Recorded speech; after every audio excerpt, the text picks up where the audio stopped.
Friends, welcome to my channel. இன்றைக்கி நம்ம சேனலில் என்ன பார்க்க போகிறோன்னா, ஆடி 18க்கு நம்ம அடுப்பு பக்கமே போகாமல் ஒரு ஸ்வீட் தான் செய்ய போகிறோம். வாங்க என்ன செய்யலான்னு பார்க்கலாம். இப்போ அந்த கப்பால் ஒரு கப் அளவு ஜீனி எடுத்திருக்கேன். அந்த ஏலக்காய் விதை மட்டும் 2 ஏலக்காய் விதையை சேர்த்து அரைச்சி நல்லா பவுடராக அரைச்சி வச்சுருக்கேன்.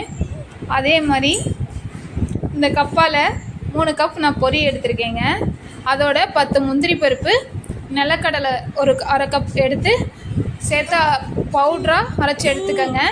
இந்த நம்ம ஜீனி பவுட்ரு பண்ணியிருக்கோம்ல, அதுவும் இந்த பொரி பவுட்ரையும் சேர்த்து நல்லா மிக்ஸ் பண்ணிக்கலாம். அதோட பால் பவுடர் அது ஒரு 5 ஸ்பூன் அதையும் சேர்த்து நல்லா மிக்ஸ் பண்ணிக்கோங்க. நல்லா கையை வச்சு நல்லா மிக்ஸ் பண்ணிக்கோங்க.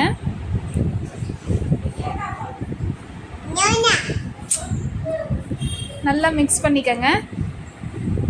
இப்போது லைட்டாக உப்பு சேர்த்துக்கலாம். இப்போது தேங்காய் பால் ஒரு 1/4 கப்பு தேங்காய் பால் வடிகட்டி கொஞ்சம் கொஞ்சமாக சேர்த்து வடிகட்டி மிக்ஸ் பண்ணிக்கோங்க. கொஞ்சம் கொஞ்சமாக சேர்த்து மிக்ஸ் பண்ணிக்கோங்க. பாருங்கள், இந்த அளவு நமக்கு மிக்ஸ் பண்ணியாச்சு. சப்பாத்தி மாவு அளவு நல்லா உருண்டையாக உருட்டிட்டு இப்போ இந்த பட்டர் சீட்டில் கொஞ்சம் நெய் தடவி அதை ஒரு சப்பாத்தி கட்டையை வச்சு தேய்க்க போகிறோங்க. பாருங்கள், இந்த அளவுக்கு நமக்கு வந்திருக்கு. இப்போ சப்பாத்தி கட்டையை வச்சு தேய்க்கிறோம்.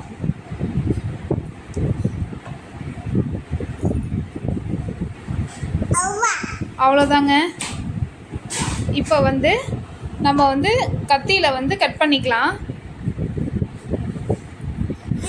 கத்தியில் கட் பண்ணிக்கலாங்க. தேங்காய் பர்பி மாதிரி நம்ம கட் பண்ணி எடுத்துக்கலாம். அவ்வளோதாங்க. நமக்கு சூப்பராக நமக்கு பொரியில் ஒரு பர்பி ரெடி ஆகிடுச்சு. அடுப்பு பக்கமே போகாமல் ஒரு ஸ்வீட் ரெடி ஆகிடுச்சு. நீங்களும் இந்த மாதிரி ட்ரை பண்ணி பாருங்கள். சூப்பராக டேஸ்டியாக இருந்துச்சு. நல்லா